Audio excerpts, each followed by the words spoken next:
केंद्रीय मंत्री एवं बेगूसराय के सांसद भाजपा के फायर ब्रांड नेता गिरिराज सिंह अपने 3 दिवसीय दौरे पर बेगूसराय में हैं। बेगूसराय में केंद्रीय मंत्री गिरिराज सिंह ने एक बार फिर सवाल उठाते हुए कहा कि अगर विकास कार्यों के लिए मंदिर को तोड़ा जा सकता है या फिर स्थानांतरित किया जा सकता है तो मस्जिद और मजार को क्यों नहीं। उन्होंने कहा कि अगर 6 माह के भीतर एनएच के रास्ते में पड़ने वाले मस्जिदों को नहीं हटाया गया तो वह स्वयं आंदोलन करने को विवश होंगे। दरअसल अपने 3 दिवसीय दौरे पर सांसद गिरिराज सिंह बेगूसराय पहुंचे हैं, जहां उन्होंने आज प्रेस को भी संबोधित किया।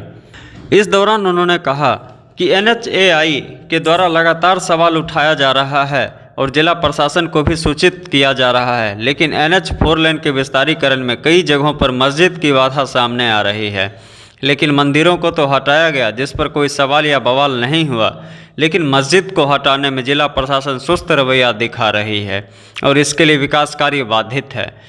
वहीं उन्होंने बिहार में असदुद्दीन ओवैसी पर हमला बोलते हुए कहा कि आज नरेंद्र मोदी की सरकार में भारत में विकास की बयार बह रही है, लेकिन असदुद्दीन ओवैसी जिन्ना के रास्ते पर भारत को ले जाना चाहते हैं, लेकिन वह अपने मंसूबों में सफल नहीं होंगे। दूसरी ओर उन्होंने बिहार के लॉ एंड ऑर्डर पर भी सवाल उठाया और कहा कि आज बेगूसराय ही नहीं पूरे बिहार में अपराधियों का बोलबाला हो गया है। अगर यही स्थिति रही तो 2005 से पूर्व वाली बिहार की पुनरावृत्ति हो जाएगी, लेकिन इसका श्रेय अभी नीतीश जी के माथे ही जाएगा, क्योंकि अभी लालू यादव मुख्यमंत्री नहीं हैं बल्कि नीतीश कुमार हैं, और ताली अगर सरदार को मिलती है तो गाली भी सरदार को ही मिलेगी।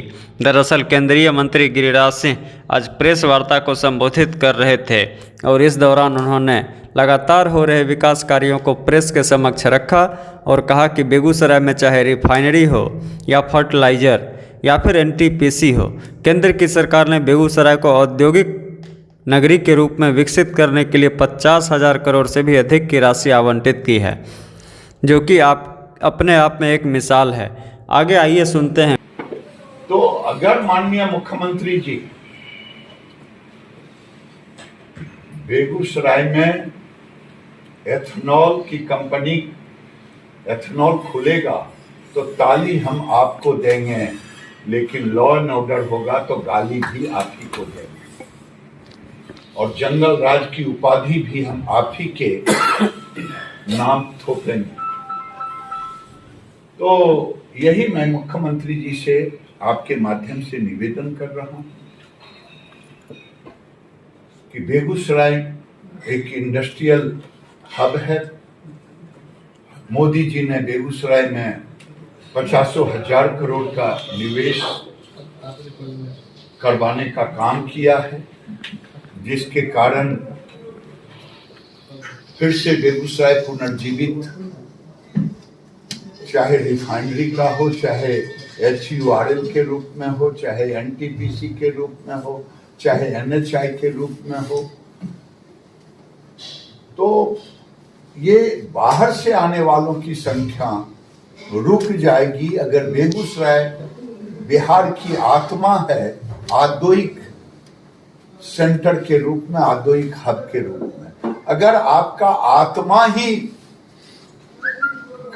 कलंकित और रुक जाए तो बिहार में, बेगूसराय अगर रुक गया तो बिहार में आप कभी उम्मीद नहीं कर सकते कि बिहार में भी कोई निवेश होगा, बिहार में भी कोई औद्योगिक माहौल बनेगा। कराएं और कंडीशनल शिक्षकों की उपलब्धता भी कराएं। मैं नहीं मानता कि 10-20 साल से अरविंद वर्मा के समय NH को खाली करवाया गया था, लेकिन कहीं न कहीं प्रशासन की लचरता के कारण फिर से हुआ है। और समाज से भी मैं निवेदन करूंगा कि जो इंक्रोच दुकान हो उससे सामान न लें, उसे बहिष्कृत करें, क्योंकि अब समाज को भी जागना होगा कि आपके सुविधा के लिए फुटपाथ बना है, आपके सुविधा के लिए फुटपाथ घेरा हुआ है। आज देखिए बेगूसराय में 4 लेन टैंकर पड़ा रहता। एक तो कोई DM आए थे, उन्होंने सर्विस लेन को ही बाधित कर दिया ये भी मैं भूल रहा हूं। मैं ये कह रहा हूं कि अगर जिला प्रशासन ने NHI को खाली करा के उस कब्रिस्तान को, क्योंकि मंदिरें खाली कराया जा सकता है, हटाया जा सकता है, NHI के लिए हटाना भी चाहिए। क्या कब्रिस्तान एक कलेक्टर ने किया था, उसके कारण हुआ था? आज अगर नहीं प्रशासन उसको खाली कराया, सर्विस लेन नहीं बना, आने वाले दिन में कोई करे या ना करे, गिरिराज, हम 6 महीने का समय राज्य सरकार जिला प्रशासन को दे रहा हूं। आज मैं कलेक्टर से ये बात करने वाला हूं। अगर नहीं होगा तो मैं उसके लिए आंदोलन करूंगा, क्योंकि वो पूरा सर्विस लेन बेकार हो जाएगा। मंदिर खाली हो सकता है, कब्रिस्तान जबकि विवादित जगह पर है, उसकी अपनी जगह नहीं है, उसे कहीं दे, सरकारी जमीन दे जहां वो बनाए। हम ये नहीं कहते हैं कि कब्रिस्तान ना हो। व्यवसायियों पर लगातार बेगूसराय में हमला किया जा रहा है, कल भी एक आपराधिक घटना हो गई। मैं माननीय मुख्यमंत्री जी से आग्रह किया हूं कि बेगूसराय में जब से आपकी नई सरकार बनी है, तब से लॉ एंड ऑर्डर की स्थिति बद से बदतर हो गई है। वैसे जब मैं आप NDA सरकार में भी आप मुख्यमंत्री थे, तब भी हम बीच बीच में आपको बताते रहा हूं, लेकिन नई सरकार बनने के बाद बेगूसराय में बद से बदतर स्थिति हो गई है।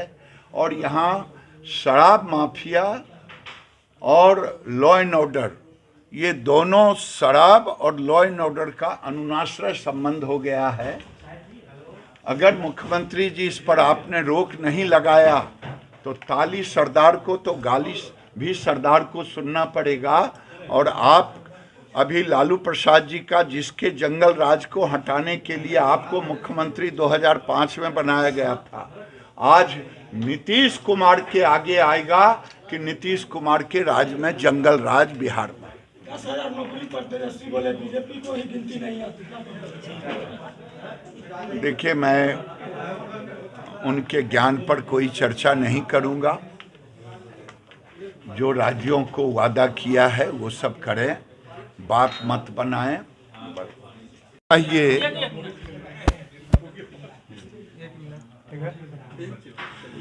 ओवैसी साहब को ये मालूम होना चाहिए, अब नया भारत है, नए भारत के कीर्तिमान स्थापित करने वाले प्रधानमंत्री नरेंद्र मोदी हैं।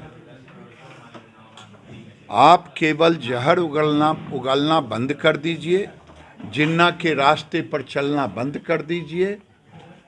भारत पूरे दुनिया में अमन चैन का भी रास्ता दिखाने वाला बन गया है। चाहे यूक्रेन और रूस की लड़ाई हो, और चाहे पूरे दुनिया में भारत को नरेंद्र मोदी ने उस ऊंचाई पर ले जाने का काम किया है, जिस ऊंचाई का सपना कभी ओवैसी ने नहीं देखा, जिसका सपना कभी कांग्रेस ने नहीं देखा। इसलिए ओवैसी साहब जिन्ना के रास्ते को छोड़ दे, भारत के रास्ते पर आए।